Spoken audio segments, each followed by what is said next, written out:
फूलदेवी की शहादत दिवस पर इस अवसर पर उनकी श्रद्धांजलि अर्पित करते हुए मैं यहाँ पर की बातें करना चाहता हूँ। इस जायसवाल समाज जो वीरेंद्रा फूलदेवी की नियोजन जो बनाई हुई है, उन सभी मैं जायसवाल समाज के अधिकारियों का मैं आभार व्यक्त करता हूँ। और यहाँ पर उपस्थित सभी जो जायसवाल समाज SC/ST OBC माइनॉरिटी की तरफ से आए हुए सभी लोग बहुजन समाज है यहाँ पर उपस्थित है, मैं उन सभी का स्वागत करता हूँ। साथियों, वीरेंद्रा फूलदेवी के इतिहास के बारे में आपको जानकारी है, लेकिन वीरेंद्रा फूलदेवी पर जो ठाकुरों ने अत्याचार किया, तो उस अत्याचार करने का कारण क्या था?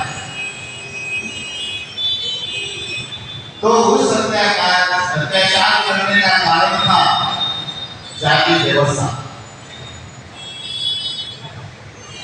भारत जो देश है, जो अफगानिस्तान के बॉर्डर पर जो भारत देश फैला हुआ था, अशोक सम्राट के काल के इतिहास में देखा जाए, और इस यहाँ पर रहने वाले सभी जो लोग थे वो नागवंशी लोग हैं। कौन है? नागवंशी लोग हैं। और इस देश में जब विदेशी ब्राह्मणों का आर्यों का आगमन हुआ, तो इन नागवंशी जो समाज है उसको ब्राह्मणों ने 6742 जाति के टुकड़ों में बांटा, बांट कर विभाजन किया।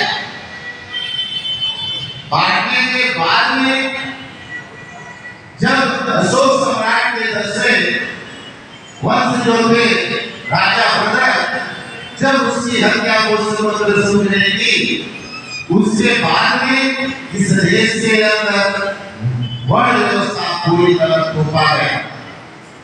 और जो ब्राह्मण धर्म था, उस ब्राह्मण धर्म को जो लोग मानने से इनकार किए और उसको बहिष्कृत किया गया।